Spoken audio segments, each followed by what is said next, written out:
La civilisation, c'est un patrimoine matériel et immatériel destiné à l'humanité afin qu'elle puisse vivre et survivre dans cette existence. Voilà la définition qu'on peut apporter à la civilisation.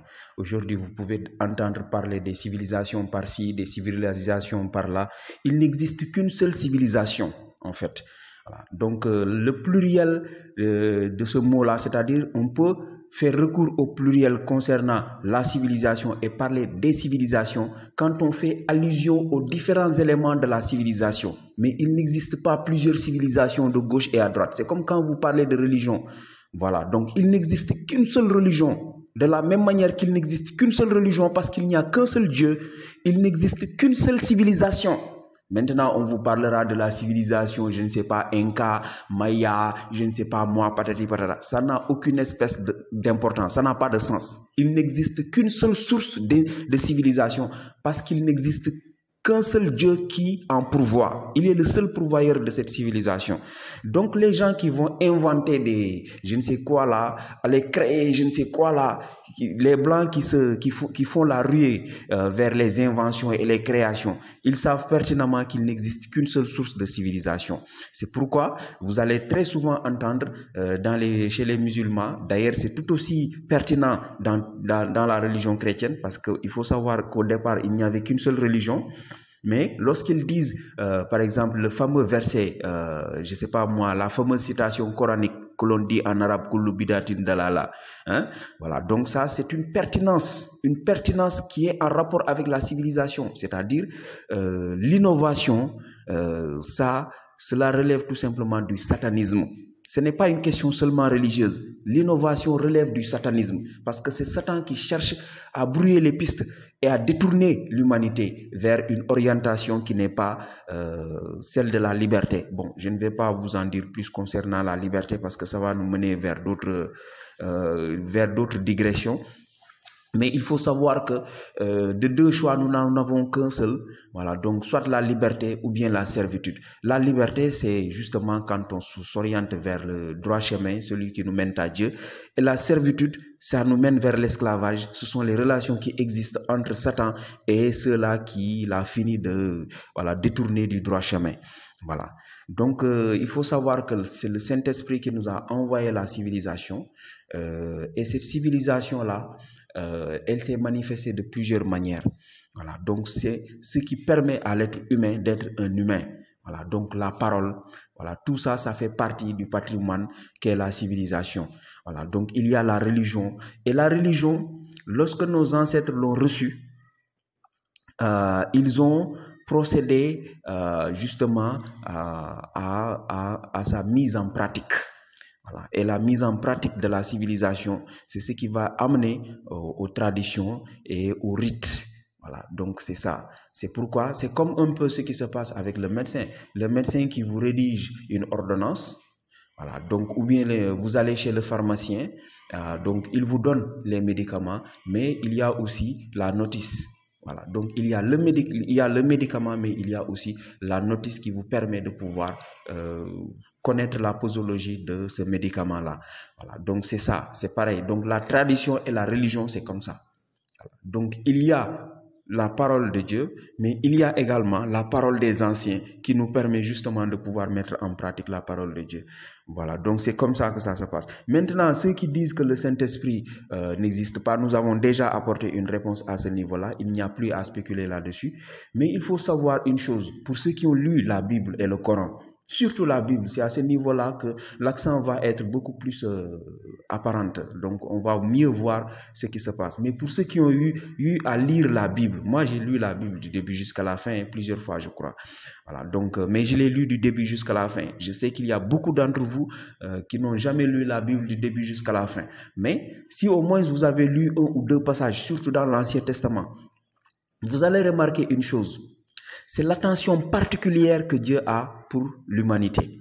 Bon, dans la Bible, on vous parlera du peuple d'Israël. C'est vrai, il s'agissait d'un peuple qui a été choisi. Voilà, donc pour plusieurs raisons que je vais me garder d'évoquer ici. Mais la remarque qu'il faut faire, c'est que Dieu va suivre l'humanité avec une attention particulière, comme nous avons l'habitude nous-mêmes de regarder un match de football, notre équipe préférée ou bien notre joueur préféré. Moi, par exemple, je regarde beaucoup Sadio Mané. Voilà. Donc, quand je regarde un match de football, je ne vois que Sadio Mané. Voilà. Donc, et quand je veux le suivre en extra match, voilà. Donc, je vais chez Alfonso 10 pour regarder, voilà, donc les vidéos de Sadio Mané. Mais vous allez voir dans la Bible que Dieu va suivre son peuple comme nous regardons nos joueurs de football jouer. Voilà, donc ça, c'est la preuve encore une fois de la force du Saint-Esprit sur l'humanité. Qui parmi nous peut dire qu'il n'existe absolument rien entre notre équipe préférée et les supporters? Ces gens-là qui voudraient réfuter l'existence d'une telle force existant entre des joueurs et leur public, aller demander pourquoi il y a des matchs aller et des matchs retour, des matchs à domicile et des matchs à l'extérieur. Voilà. Donc c'est pour vous dire que déjà entre des supporters et des joueurs, il y a une force qui se dégage dans l'intervalle. À plus forte raison, Dieu lui-même qui nous a créés. Donc je ne vois pas sur quel argument pourrait-on s'appuyer pour réfuter l'existence du Saint-Esprit? Ça n'a pas de sens.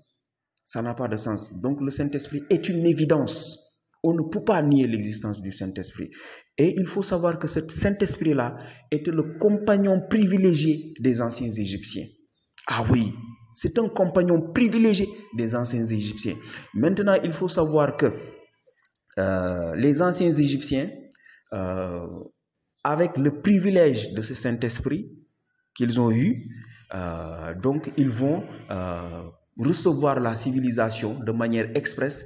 Je crois que d'après la Bible, malgré le fait que ce soit falsifié, la dernière interaction, c'est-à-dire la dernière fois que le Saint-Esprit est descendu de manière expresse, il s'est manifesté en langue de feu et a permis justement au père fondateur de l'Égypte de pouvoir justement recevoir la civilisation et de pouvoir transcrire la civilisation de manière écrite.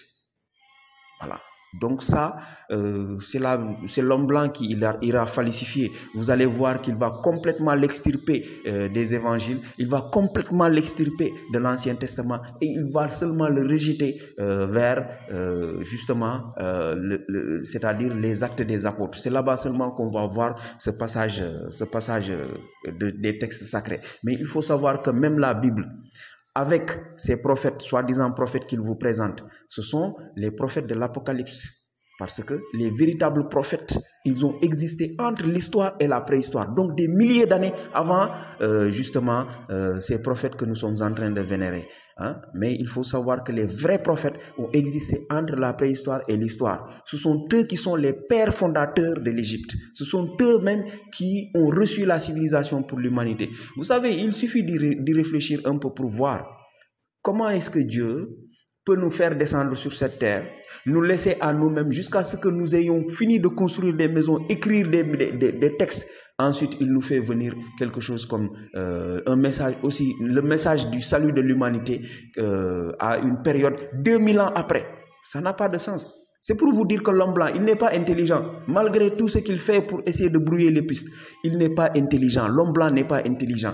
Il n'y a que ceux qui font dans le complexe de subordination qui tombent dans son piège. Moi, lorsque j'étais enfant, j'étais dans ce coup parce que je suivais seulement les instructions de ma famille, de mes parents et tout ça.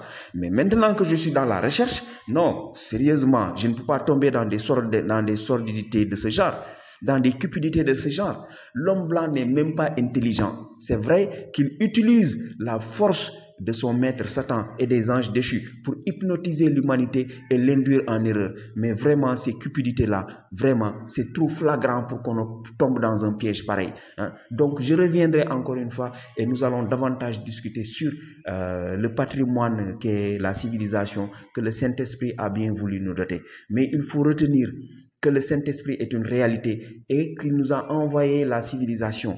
Voilà. Ceux qui l'ont reçu, ce sont eux qui sont les véritables prophètes. Je reviendrai sur leur identité, peut-être de manière commune, en communauté ou bien de manière individuelle, même si ce n'est pas l'objet de parler d'eux, mais je reviendrai de manière sommaire pour vous parler d'eux et vous dire en quoi ils sont en rapport avec la communauté Diola, puisque c'est ça notre objectif, présenter la communauté Diola. Je reviendrai dans un autre document pour plus de détails. Bye bye. La civilisation, c'est un patrimoine matériel et immatériel destiné